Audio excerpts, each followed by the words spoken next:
Awesome. All Hello. right.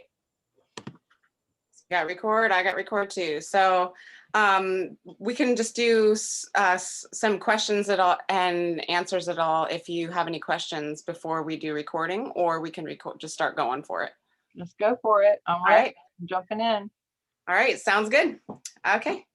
Welcome to Tea Time, Conscious Conversation and Organic Tea.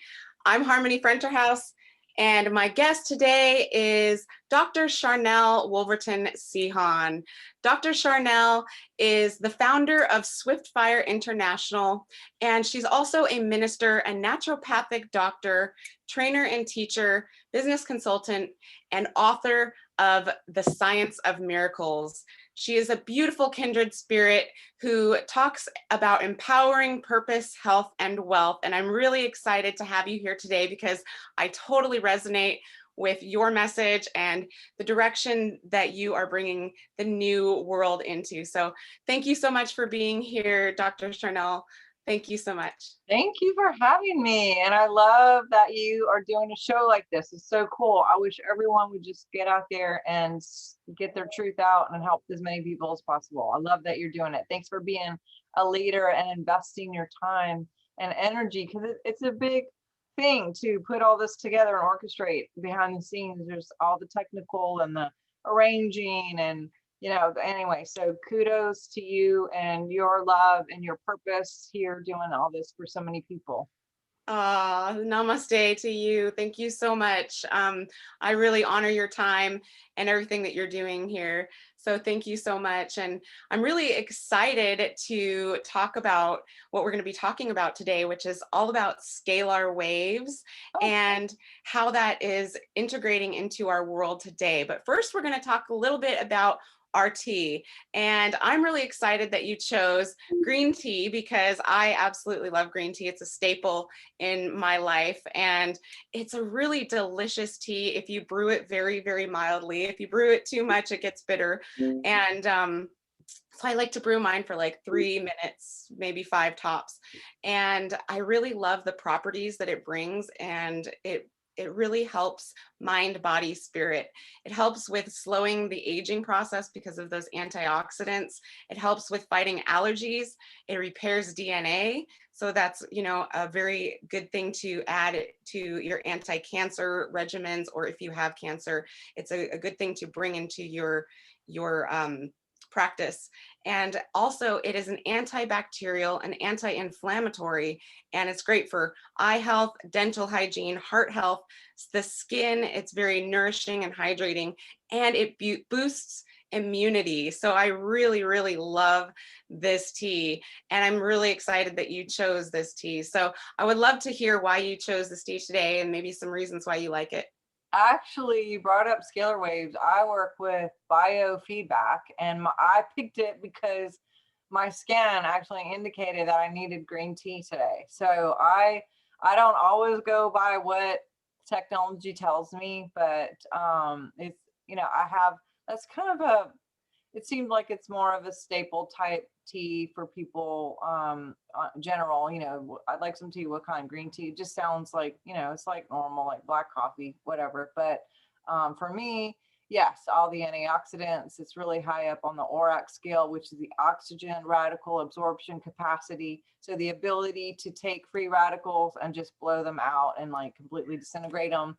Oxygen is a big thing. So the more we can get plant support, whether it's through teas, essential oils, or, just whatever, standing outside and putting your feet in the ground and being amongst nature with the code. Nature is our friend. And I'm not a big, I love God and I love source. I'm very spiritual. The Bible actually talks about the leaves of the trees are for the healing of the nations. And I'm not a church person, but I am a quantum physics person, and I am all about spiritual things and God, and I love God. And the Bible is a great tool. A lot of it has been mistranslated on purpose. Some of it has been mistranslated maybe by accident. A lot's been taken out and re-engineered, but there's a lot of good things in there from just to give us some basic guidelines on and health, and this is one of them. So I enjoy using essential oils, and I love tea.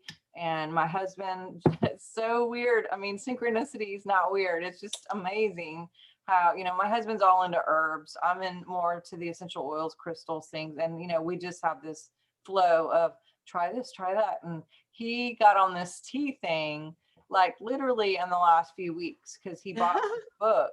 And I wish I had it with me, but he is out of town, and he took it with him because he's like totally in this book. I'll find a picture of it and show you, but it's about medicine with tea.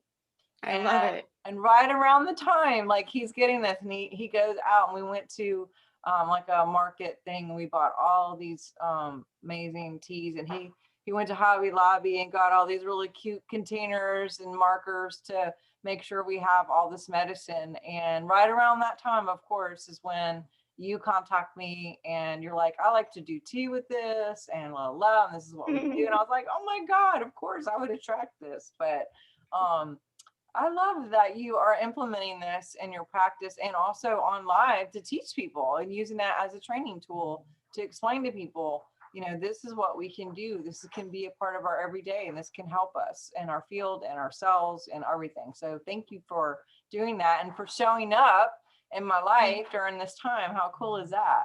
Oh, what a synchronicity. Thank you for sharing that. That is so beautiful. And I just love how kind of when we're in alignment with ourselves, in alignment with the world, and with our health, everything just kind of flows and connects and falls into place. So beautiful. I love that. Today we're going to be talking about scalar waves, and it's such an exciting topic that I have been really captivated by for, at least a decade.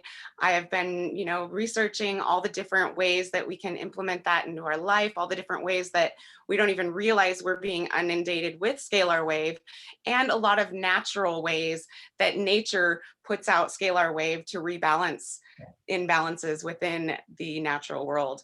So we're going to be spilling the tea all over the place today, the truth about scalar waves and the current applications in our world today is what we're going to be talking about. So I just going to dive right into this. Scalar waves are also known as longitudinal waves, and these are the term scalar is often used because of the source of these waves is thought to be of a scalar field, and that's something similar to the Higgs field.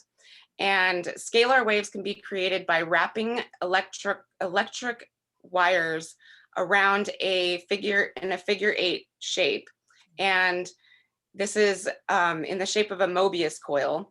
And when this electric current flows through the wires in opposite directions, the two electromagnetic fields cancel each other out and create a scalar wave. So that's the basic definition of what a scalar wave is. If you've never heard this terminology before, it is very applicable in many, many different parts of our life and in all the different aspects of mind, body, and spirit, in how we create abundance in our world and how we step into our own health and our own empowerment. And, if you don't know anything about these things, this is going to be a really, really great conversation to get the real juiciness on scalar waves and how we can apply that information to our world today. So, I would love to hear any definitions you want to add to that definition, or any of your basic connections to where you first found out about scalar waves. Yeah, and that's I love your definition, how you described it. And also, I think that people like the scene realm. People in general have an idea of, like, if I could touch it, I could feel it. If it's more concrete, then it seems more real, right? And that's not the case. Frequency is the unseen. I've always been fascinated with the unseen and the quantum, right? And so with physics and quantum physics, the difference between the two is physics is the touchable, the holdable, what appears to be concrete, even though all of this is light. quantum is the unseen. And so similar to frequency, it's not something that is necessarily tangible to everybody, but we do detect it because our our cells are meant to be able to read and understand frequency, to feel it. You know, some people more than others, but we are ginormous antennas, but we're also receivers, and our cells are receivers, and then we have this biofield. And so I think a lot of times, sometimes, I won't say a lot of times, I think sometimes people can get a little like, oh, well, I can't see it, so whatever. But it's like, it doesn't mean it's not there. I mean, think about radio waves. So we all, you know, back in the day had a radio, and maybe I'm showing my age, but, you know, we would tune in to certain stations and we would be able to like, oh, this, or even old TVs, you know, we would change the channel and we would be able to channel up with certain frequencies that were sent from this, you know, coat hanger, whatever, tinfoil thing on the roof or whatever that was, you know, beaming in some frequency to us to be able to put it in a box in our living room, and we could, you know, watch, well, what I call Mockingbird, but still information, right? Information programming that is literally brought right into our homes, or music. And look, not all television is terrible. But you know, we are definitely using it for the good, right? And there's people like us out there who are turning this around and actually making it a source for positive. Same with music, there's positive and negative. But going back to the frequency thing, when you're tuning in, you're not necessarily seeing the tunes of what happens. Now, I've met tons of people, I've interviewed tons of people who actually have seen in the biofield realms. As a kid, I saw it very naturally. And over time, I've seen less and less. And there's times when I see it more and see it less. But it doesn't mean it isn't there. It's there. We have colors, we have code, we have numbers, we have symbols, geometric things, sacred geometry. We're loaded in our field with these, I guess, code. You know, it's all code, and source code is the highest code. It's the highest frequency. Source, who is love, has the highest frequency. And as we tune into that, and as we clear the body physically, mentally, spiritually, then we can tune in to the highest code of all, which is God, who is love. And we can get those clear messages, and we can hear for what we need to do and know what we need to do. And it's not even a hearing, it's just a knowing. And I was just with someone yesterday, I was just sharing this on my last interview. You know, I've been doing all these detoxing and lots of, you know, liver cleanses and colonics, and really being more mindful on what I'm putting in my body, and really trying to do a good purge of things. And now moving into the physical with my house, just kind of cleaning things out, gutting things out, because as we do that, there's a real thing that happens on a quantum way. Yeah. We take away space, and it gives more space for source to come in.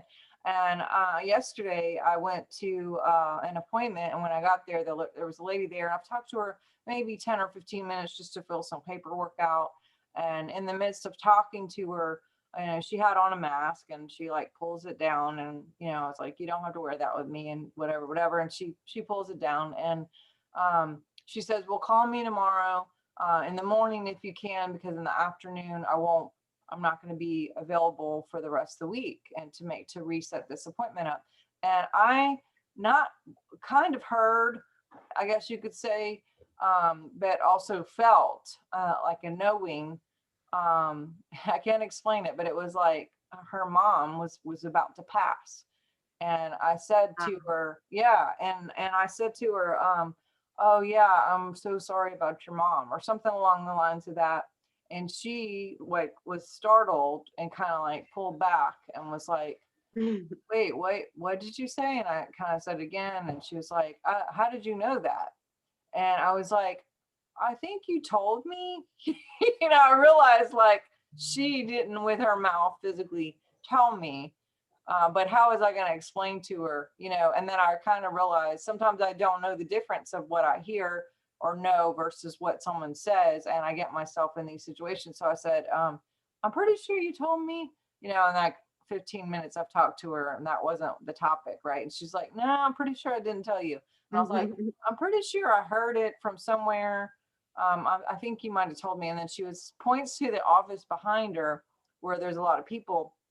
And she says something like, well, I know they didn't tell you because they don't know anything about any of that. And I was like, well, I heard it from somewhere. And then she says, well, yeah, my mom, she's in hospice. So I'm going to see her tomorrow and afternoon. And I was like, I was able to meet her in that moment, and, her eyes watered and my eyes watered. And we just had this moment of, being real and not in a professional necessarily or unprofessional, it was just two people who were having a moment, and it was really real. And that is a type of it's definitely a frequency based conversation.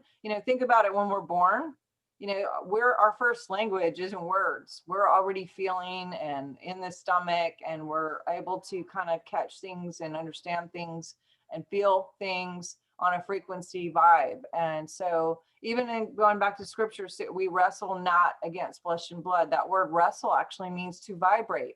So we're vibrating with this antenna, constantly against lower vibrations, higher vibrations. These scalar waves are all around us. Frequencies all around us. It's all in nature. It's in everything. It's what we talk about, what we think about, what we're feeling, and it's just everywhere. So whether it's seen or heard or felt or understood or, or not seen at all, but just it still is a language, and it's still there and very palatable. Yes, I love that. And I love how you tapped into, the intangible, because that's something that's fascinated me for years and years. And that's one of the reasons why I think that scalar waves is, one of those things that has really caught my attention, is because of that interplay between the energies, between that negative positive play that creates this new energy. And it's kind of like alchemy. If you study alchemy at all, you've got have a crude substance that gets refined and turned into a new substance. And that's kind of what scalar waves are in the application that you're talking about, where you're opening up your frequency bandwidth, and you're able to create this field in where you're it's like an amplified field to where you are an antenna, and you're able to receive this information very freely and openly without even any kind of device or any kind of modality, whether that be her speaking it out or any of the. It really starts with thought, and when the thought comes out, and she doesn't have to speak it out, you're able to pick it up when the subconscious thoughts are around her. And that, I love that, because that is how I see this interplay with the scalar wave. We have many different applications of scalar waves in our reality, and one of those is you have the scalar weaponry. And scalar weaponry is we're inundated with electromagnetic fields from all these devices all around us. We are inundated with the scalar weaponry that is, in Alaska and other places around the world, the different, I think they call it HARP and other kinds of scalar technology that is being used to harness human collective energy and to almost to dumb down our abilities to be those receivers. So I really connect to that interplay between the devices and how we can, as humans, turn that around and use it in a way where we are, we can create devices that actually shift that. Like you have things like Organite, and that is a scalar wave generator. And you have other scalar wave generators. I know I saw this article, and it was talking about a watch that has been discovered, or that has been created, not discovered, but it's containing a microchip that produced 8.0 hertz on like the Schumann resonance. And this type of signal stabilizes a person's brain waves and increases energy, decreases blood pressure, and also decreases jet lag. And the studies that they did, and they did scientific studies, it was really interesting. So they based that on the Schumann resonance and the frequency of 7.83 hertz. And I found that to be really a really cool tool that we can tap into if we find these different things like orgonite, or like these watches, or even, I can't remember the name of the bag, but this is a Sparrow brand bag, and it has like silver lining. You can block your electromagnetic fields. You can stick your cell phone into it and it'll block the electromagnetic fields from inundating you while you sleep, or when you don't want to be using it and have it around. And I really love that we have all these tools, but the next step is our own human scalar waves. And we have the ability to emit our own scalar waves. And that is one of the most amazing aspects of this conversation to me, is because no matter how many weapons you have, how many electromagnetic fields are swirling around you at all times, we actually have that ability to be like a mountain and emit scalar waves. And they say like most people, their aura is about 6 feet. Interesting coincidence. And when your scalar wave is activated, when you're pulsating these larger waves, that can reach out 10, 20, 100 feet, miles. And actually at a quantum level, it hits everybody's DNA at the same time. It's a quantum scalar event. And that's the Tesla tech that he researched back over 100 years ago. Nikola Tesla, not Elon Musk, but Nikola Tesla, he actually coined, or some people coined this as the Tesla waves, because he was so into the aspect and harnessing these energies to create a free energy, or a looped energy where it's constantly creating its own energy. And that's what humans have the ability to do. That's, you know, how our heart works, how our electromagnetic field of our human atmosphere works. And so if that's the case, like, why can't we do that in electricity aspect, harnessing that into our reality, right? So I really love that you brought that aspect to the table here. And I know that disease, you're talking about a doctor that you were talking with, disease is very, very connected to scalar wave, and virtually every disease or disorder has been linked by one investigator or another to electromagnetic pollution.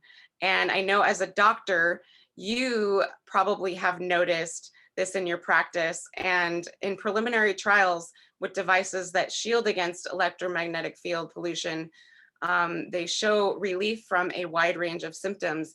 And this suggests, whoops, I lost you. And this suggests these problems may be caused or aggravated by electromagnetic pollution.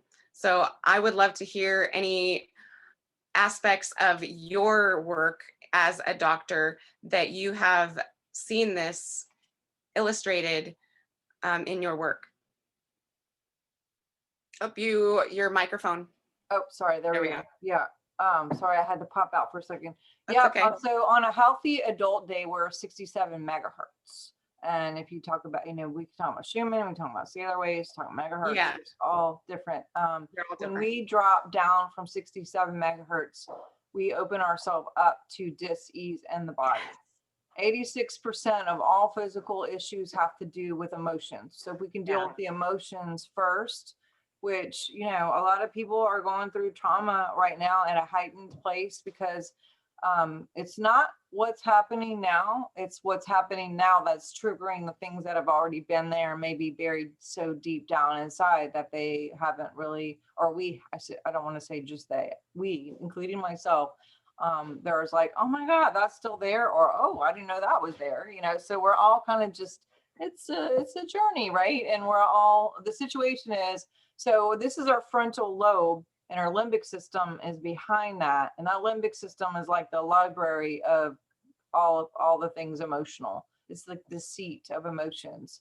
And when we're dealing with anything traumatic, I mean, we're bombarded with stimuli all day, every day, things that we're not even thinking that we're thinking, feeling, you know, all of it. And so billboards, radio, temperature, you know, you and I are sitting here right now, but we're also like, we're not telling, you know, not consciously saying heart, make sure you're pumping, you know, like we're doing all these things, you know. Maybe some people who are watching are like listening, but they're doing something else and typing and, you know, taking out the trash and cleaning and cooking. And women have a tendency to multitask way more than guys, just on a physical level of what where we can do, which is good and bad, and that's a whole different topic. But so it ends up where frequency can be different too. And that's why I personally believe that women can be more intuitive, because of that multifaceted part of the brain. It opens up more channels to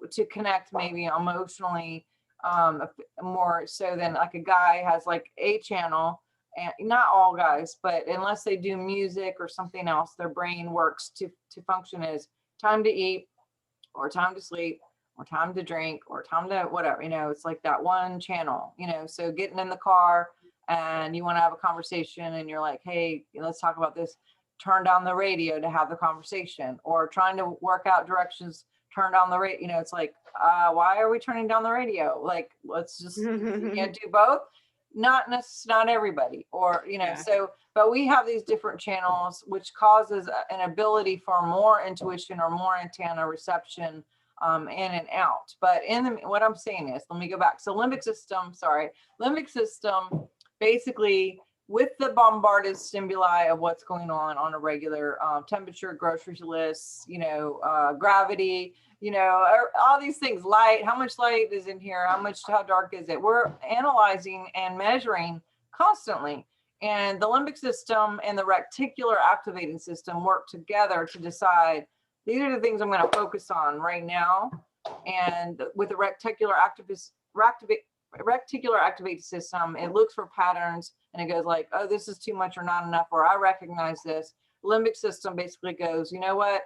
I'm going to take this information, and if she's good, we're going to defrag it from like 3 to 5 a.m. because that's when there's a big dump with all the extra stimuli that are just not really needed. Like, no one needs to know what Jason, what's his name, Bieber wore in a video you saw of a flash for 2 seconds 30 minutes ago or an hour ago, right? It's just like, I don't need to know that information, right? So, well, maybe some people do, but for me, it's going to defrag, right? And there's just loads of stuff that we're not even conscious to, but we collect.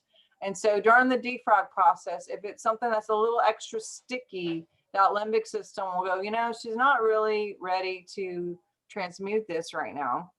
So we're going to put it somewhere, whether it's in a muscle or an organ or wherever in the body, like shelf it, basically. Now, things that have a little more stick would be, you know, if it's like the 55th time it's happened and it's terrible, or like something from an authority figure, or if it's traumatically, like something that just happened out of nowhere and you weren't expecting it. Or can you hear me okay? Yeah. I'm sorry, I have a little feedback over here. Hey guys, I can hear you. Sorry, there's people in the office, but so if it's like, or if it's shocking, if it's sudden, if it's repetitious, if it's something that's done by an authoritative figure, sometimes that can be a little sticky too. And then of course you can combine all these things too. So it's like, you know, the authoritative figure who shockingly did something, and it was repetitive, you know. Or if it's your top 1 million things you would never even think to do somebody else, and then they did it to you and you're just like, what? So those things have a little more stick, and basically they hide out, like your limbic system goes, let's put this here, you know. So as it's held there, it'll be dormant weeks, months, years, we don't know, it depends. And then things can be triggered, like if it's a similar situation, or maybe a word, or, someone's wearing that same hat the guy was, or what, pass by the house where it happened, or something that can Mhm. happen to trigger these things. So a lot of people are being triggered. When that stuff surfaces, then we have some options. It's like, do we deal with it? Do we transmute it? Do we accept it? Do we move through it? Or do we try to suppress it, depress it, push it down, act like it didn't happen, totally deny, which is going to cause some more issues and is going to give bigger signals.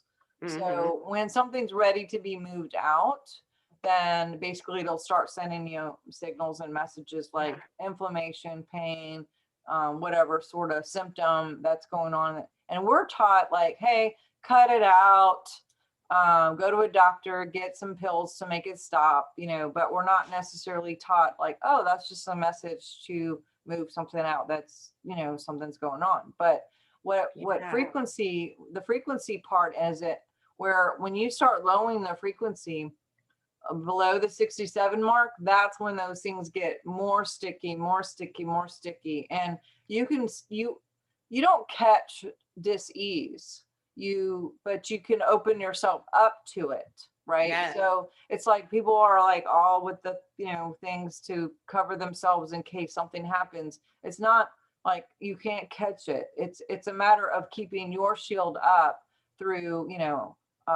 eating right and drinking right and activity and circulation, and oxygen is a biggie, ORAC, oxygen radical absorption capacity. So Mindset. you do all those things to help build the immune system and to keep it, and then also keeping the vibration up, because you can be above 67 and higher and you are above the snake line, nothing's going to come in. So, but you drop into below the 67 mark, and that's when you're opening yourself up to disease. That's when stuff has a little more stick. And that's when, we may find these triggers or these situations that pop up and we're like, okay, that's when we get the opportunities to move it out. Now, depression, suppression, oppression is the opposite of expression and creativity. So if we can acknowledge that it happened, or acknowledge that something is there, acknowledge, this is a situation, or I went through this or whatever, and like move through it, then that gives us half a chance to move things out. But high vibration things actually help move things out too. So crystals, biofeedback. Oh yes, awesome. Anything high vibe can actually transmute some of these things that are dormant in the body that have been stored. So we can deal with them without having to come up with signals. Yes. Isn't that nice? Like that you can actually like zap something and it could disintegrate, and then it won't have to move up and out, because we can deal with everything right at a scalar wave, right at a frequency, right in biofeedback, whichever word you want to use. It's all like sound and energy. And there are a lot of different protocols and different ways to do it. But yes, there is the weaponry. There's weaponry with fake weather issues. There's the weaponry with Mockingbird. There's a weaponry with even mind control. They were doing this back in the Montauk Project. If you guys have studied anything with that, they would do 400 on the scalar wave, and they would shoot it out and pump it out, and like animals would come from outside the wild and show up in the middle of a street in the town, and they'd just be looking around like, what am I doing here? And they were doing that. They would shoot it on the military, shoot it on the people and the kids, and the teenagers would do the same thing. They would come and they would sit. As soon as they turn off the machinery, guess what? They'd be sitting there going, how did I get here? What am I doing? Like zombify people to do things that they didn't even have control. It changed the weather, where it would be like, sunny day and then super snowy and, 5 feet of snow or whatever. And so, they've been doing this, and they are doing this currently. And we've seen lots of it. And some of it is for trafficking. Some of it's for food control and population control. Some of it's just straight up brainwashing. And with the operating systems that they're using right now, that in combination with 5G, they can literally go, I want you in Georgia who got this operating system, all those people who got that, we're going to set this thing on a button, and you're going to go do this and you'll do that. You know, certain people groups, religions, colors, they can just mass control people through that. So, but we can use it for the positive. We can use it to upgrade our DNA. We can use it to vibe up and to send frequencies through our houses, to our children, to our pets, to our bodies, to our biofield. And I'm seeing some really good results, and it's been really beautiful. Yes, I love that you brought in the frequency of the human body, because that is so important to the aspect of this conversation. When we are in fear, our resonant is so low, and it goes below that megahertz that you're talking about of the human ease, and it starts to drop into disease. Yep. And when we start to go into acceptance and into forgiveness, into compassion, into love, that's when we resonate so greatly, and we can, like you said, send that energy out to our relatives, out to our animals, out to the earth, and actually heal not only ourselves, but heal quantumly, heal the earth herself, and heal the other creatures of this earth. And that is one of the most exciting parts of this conversation, is that we are actually not only holding memories in ourselves from this life, but we are holding generational scarring and generational disease. And they, you know, a lot of things they say these diseases are hereditary, but they've actually found out, with Bruce Lipton and other different scientists have found out, that it's not hereditary. It actually boils down to mind, body, spirit. How are you thinking? How are you treating your body? And what is your spiritual connection? And that will amplify every part of your immune system, and really boost your electromagnetic field, so that other electromagnetic fields cannot inundate yours, because yours is a higher frequency.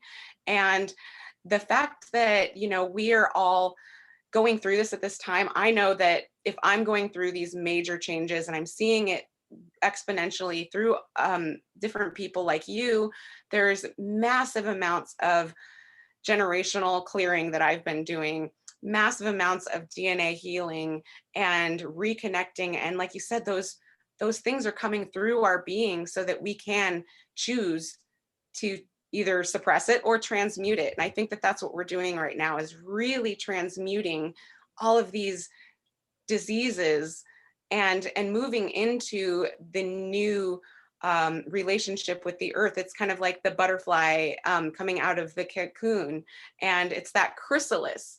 You have the chrysalis, and if you look at etymology, you have the crystallization. In alchemy, you have the Christ consciousness moving, and it's that same, it's a holographic expression all across the board. When you look at, you know, the Krishna energy, all of the words that are tied into this expression are of that higher frequency, are of what is going to activate that scalar wave within us, and be able to be like that mountain, be able to break up the geoengineering and the cloud formations. You know, you got that old cartoon of the guy that's all grumpy and mean or whatever, and he's got the cloud, a rain cloud over his head. And literally, when we are disactivated, unactivated, in a place of fear, in a place of sadness, or woe is me, we invite all of that unbeneficial electromagnetic fields to just come and rain on us. Yep. You know, but when we move beyond that place of expression, and everyone can go into that place of expression, but it's what's your default mode, you know, that default, like you were talking about, we go into this place of like men and women, regardless of our sex, of our default mode. And some people's default mode is just like, I need to eat, I need to sleep, I need to work. And when we start to burst out of that default mode and reset our default to that of higher consciousness, of mindfulness, of love and integration, that is when it all starts to fall into place. That's when the magic happens. You know, that's when you can blast away the chemtrails. Literally, I've seen it, I've done it. And I know it's possible. And there are many, many, many weather shamans out there that are doing that. And there are a lot of people that are doing it, don't even realize. A lot of people, you know, in ceremony where, you know, they're getting together, it creates such an amplified field that the clouds will go around. It'll be cloudy and rainy everywhere else, and it'll be sunny and beautiful right on that spot. It happened on my wedding. It was an amazing experience. And I've seen it so many other times. So I know it's tangible to me, even though other people can't see it. I see it. And it's like love. I know it's there. And it's like the radio stations, you know, I've dialed into plenty of different radio stations and dialed right back out. And we can do that with our own reality. We can go, ooh, this isn't resonant to me. I'm going to redial. And, you know, that is really what we're doing here. And I just really can't express that enough. You know, what's interesting is I work with some people that do scalar on a regular, and they test, you could get tested and what have you. And then I do biofeedback too, right? And you mentioned the ancestral, two things I want to say is, number one, when I do bioscans, it'll show if it's ancestral.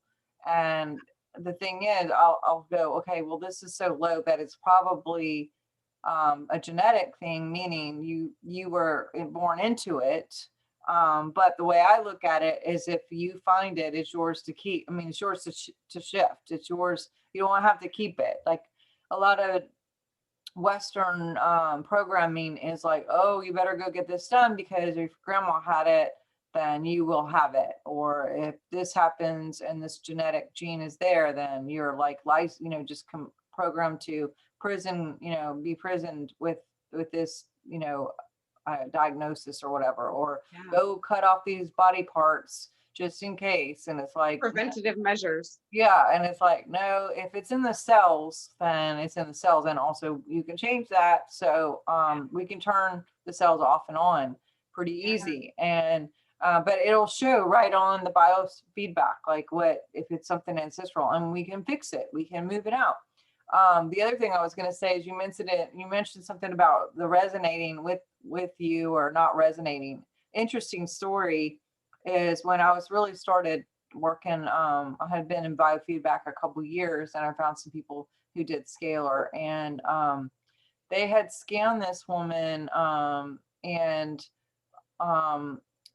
I didn't even look, I didn't even know they had scanned this person, but this prior back, probably about maybe 6 months to 8 months back, I had some friends that were sending me information about this person. She's a public person and someone who's kind of out there, and actually really accepted amongst a lot of people, and, you know, pretty popular, and, you know, as an intuitive person or whatever.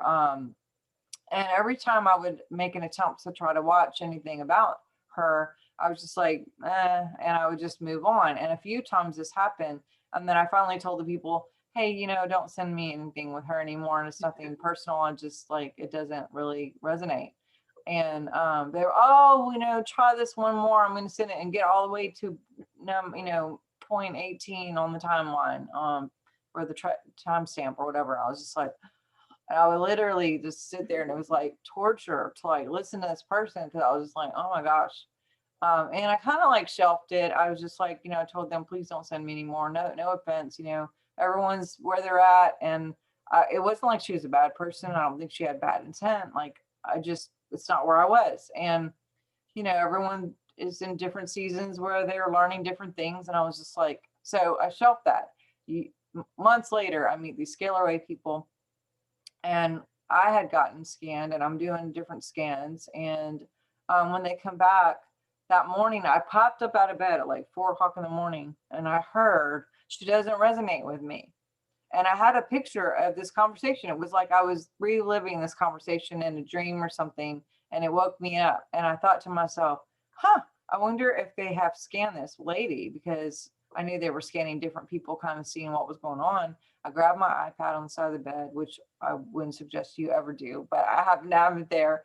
And I look it up, and I'm like, my husband's sleeping, and I'm like, looking. Sure enough, they scanned this girl. They did her waves, and her waves are like way different than mine. Like, I mean, night and day for where I am to where she is. And I was like, oh my God, she physically, like quantifiably, like measurably is not resonating with me at all. Like not even close.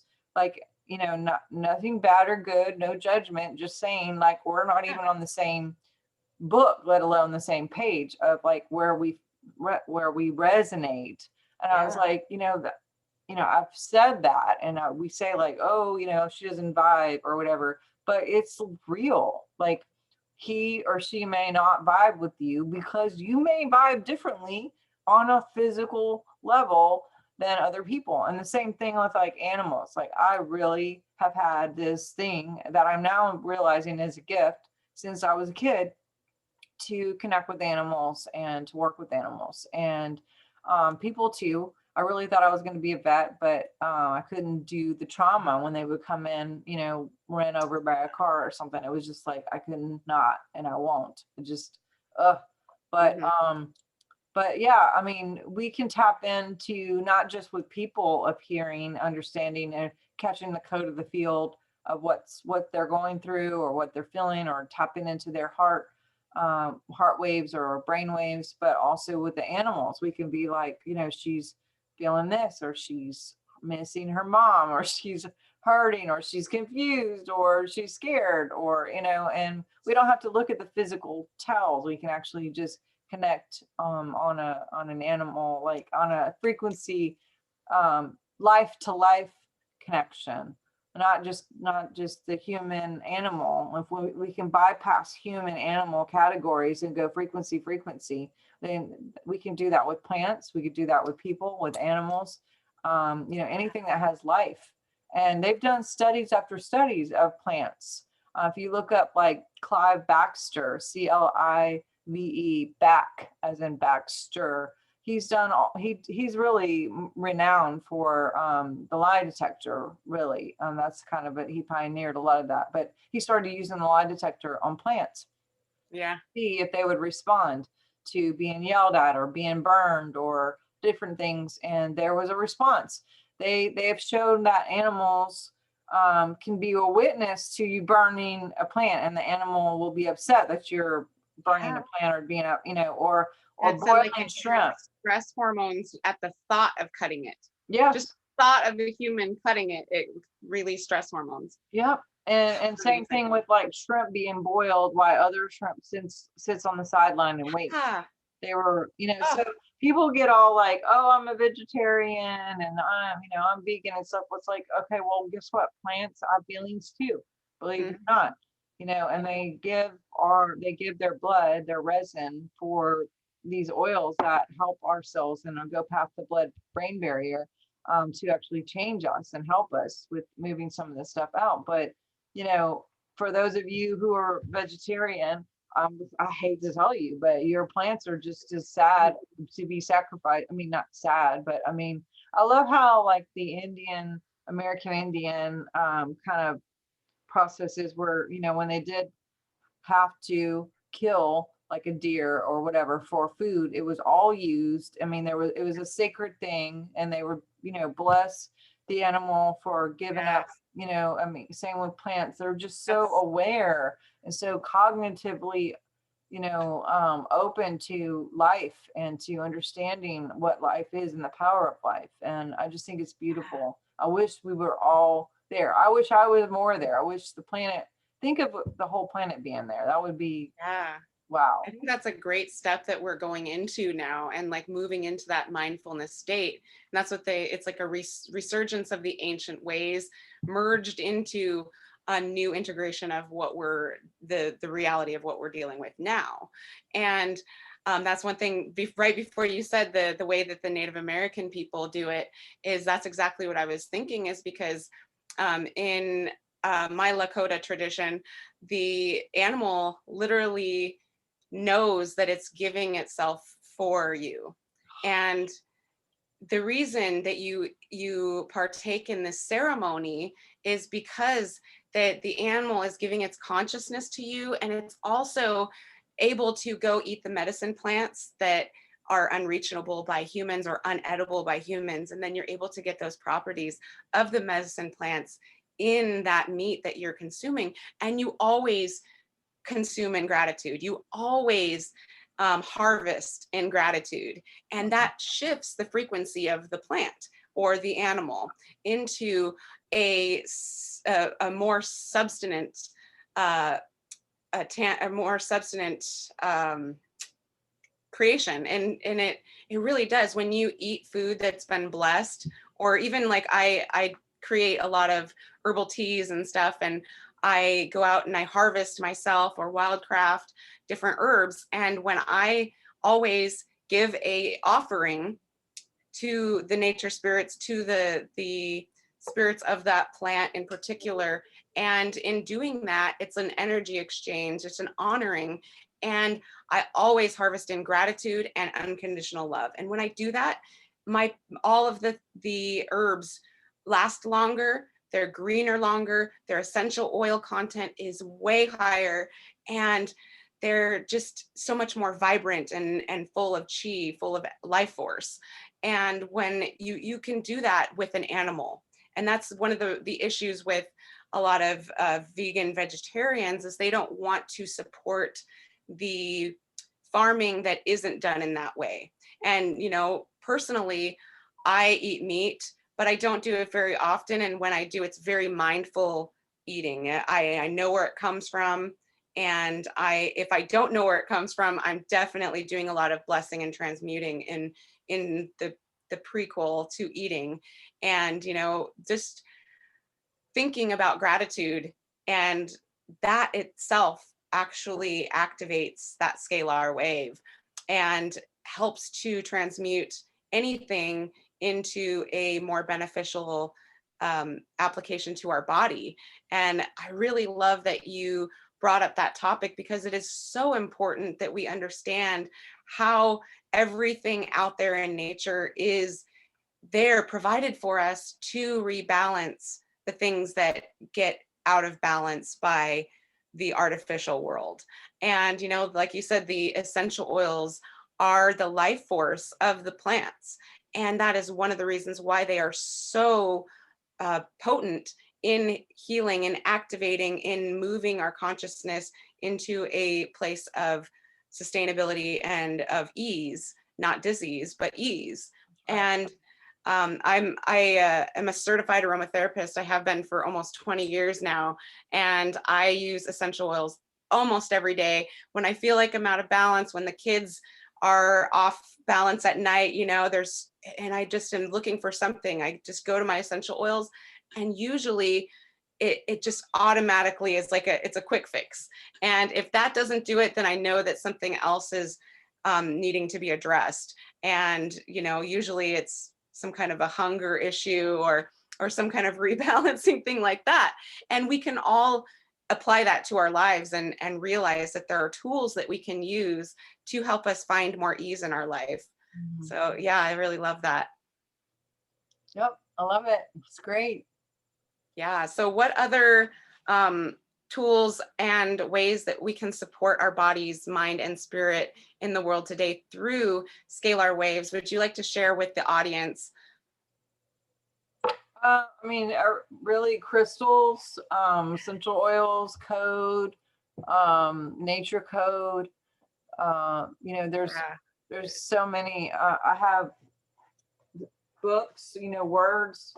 I have a book out called The Science of Miracles, and this is, you know, just reading things and vibing up with people that you can connect with and can shift perspectives and or the vibration of who you are. I have this too. I don't know. I'll have to send you a copy of both of these. I have this whole deck of crystals, oils, and decrees. Ooh. And I found a lot of referencing to oils and a lot of referencing to crystals, but I had not seen anything that had a reference guide merge. And you know, for crystals, that was kind of a newer thing for me, with oils really being my background, essential oils being my background. But I was like, okay, so there are crystals that will deal with like blood pressure or pain or whatever. And then there's oils that do that too. Why is there not any kind of something that, you know, say, hey, use this crystal and this oil, you know, together, that you can just easy reference? And so I came up with this. And then I have the app too, But just reading who you're hanging out with is really important. Yes. What you're watching, who you're participating in. They say that you are most like the 5 people that you hang around with the most. And so if I didn't know you at all and I interviewed 5 of your friends, I'd be like, she's probably like that. So I mean, it's true, birds of a feather flock together, and we really do find each other. We found each other, and it's divine how that works, and how everybody just kind of flows through this ginormous orchestra masterpiece while we're here in this time. It is. Your vibe attracts your tribe.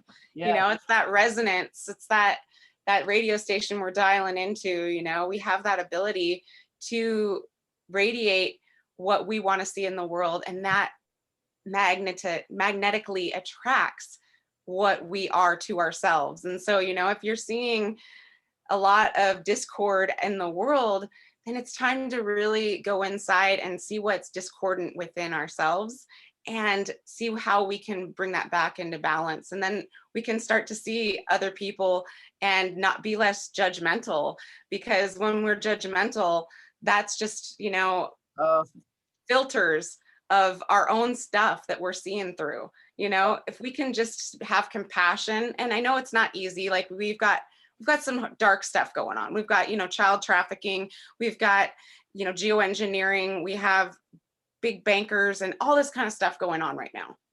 But we need to stay centered, and we need to remember that we are the change, and that when we resonate and when we understand that, like, we can have compassion for these villains, even if we don't agree with them. We can go, wow, maybe they were hurt as a child. Maybe they, didn't understand or weren't taught, or, were some kind of program, or any of these things. We can connect with the compassion, right? And then that helps us to clear those layers of BS from our filters. I got something on that though. Yeah. This blew me away. When we were doing some of the testing, I didn't personally do the testing, but I was aware of the results. They were testing some of these villains, and what was startling to me is that most of them that we tested that were in the really, really low levels, where that were participating in these things, when they would test, do they enjoy their role? Are they integrated? Is this what their purpose was? Is this their connection to divinity? What's their connection to their purpose? And it would be 100% that they enjoyed it. 100% that this is what they were born into, for this purpose. This is their reason why they're here. And I'm like, how is that? And the only thing that I could understand, I mean, and I get the whole compassion piece, because there are a whole lot of people who just do what they've been taught. They really, even if they don't like it, they're just sort of environmentally trained, like they were abused, so they abuse, or they saw their parents drink and do drugs and they were born into it and they did it and they participate, there's that cycle, those cycles that happen, and they're real. And then there's some that come above whatever they were born into, and they're able to have the hero's story where they, they come out and they rise above it, like Joan of Arc. She came in really, really low, but in the end, she was enlightened and, was strong and, literally changing the world. So, but she was born in fear, so we have those types, that are real connected to God, and that can have that ascension even on earth, and change and morph into something else. But then there's some that are literally like, wow, you literally like this. You were born and you like doing this, and you were born at that, and that's literally what your purpose is. Like, it's like, and the only thing I can wrap my head around it is if divine knew that there had to be some polarization for the Joan of Arcs and for the others to have that opportunity to actually say, okay, well, I'm in the face of evil. What am I going to do? And, champions are not born in the ring. They're made there. And sometimes it's the actual exercising and practice of being in the situations and knowing what you're going to do, or practicing what you're going to do instead of just talking about what you're going to do, but then really not doing it when it happens. It's like the action piece of, and then there's other people who you would never ever think would be the hero, but then they're the one who ran in the building and got the kid out. And then they're like, oh my God, that's amazing. And, and they're suddenly, a big public person for doing something so brave, so it's, we all get these choices while we're here, and it's moment to moment to moment to moment choices. And each choice has a cause and effect. And I think that without that exercise, without some of these exercises, without the polarization of the black and the white, then, we wouldn't even have the choices to become the strength that we really already are if we choose, or to be the total, terrible people that we could be. We have that mixed DNA where we, can go either way, and it's all will and free will and choice and some of this. So it really is. I understand where you're coming from, for sure. And also that was a shock to me. I was like, what? No, you can't tell me. There needs to be that catalyst, right? In alchemy, that, the fire may look like it's bad to the herb that's like, oh, I don't want to change and transform into essential oil. But the fire is necessary in order to shift it into a more refined substance. And so I think that, like if we view it through that lens, we can move through life with more ease and not be stuck in fear, and not be stuck in that place where our scalar waves are disactivated, and where we're, attracting the rain clouds or whatever that rain cloud may be. We can actually find the silver lining, and we can actually move into a place of acceptance and empowerment. Because when we're stuck in the ladder, we are not empowered. We're not able to live to our fullest. We're not able to go outside and breathe the air. If you're afraid of viruses, or if you're afraid of certain things that are going to make it so you may die. You know what? We all may die any moment, any moment. So live life to the fullest. That's what I realized when I had a near-death experience. I was like, no longer am I going to live in fear. I am going to live to the fullest, because I saw my children's life without me flash before my eyes. I didn't see my life flash before my eyes. I saw my children's life without me flash before my eyes. And I went, wow, okay, this could happen. Any of us could die at any moment, but I'm going to be the best person I can be. And I'm going to be the healthiest mom I can be, the healthiest human I can be, not only for my children, but for my mom who I take care of, for, everyone, for this whole world. And that's what we all need to do right now, is really step into how can we take care of ourselves so that we can serve others. And it's that really beautiful relationship. It's not service to self. It is service to others when you are taking care of yourself so you can serve others. And, I speak about that in my book.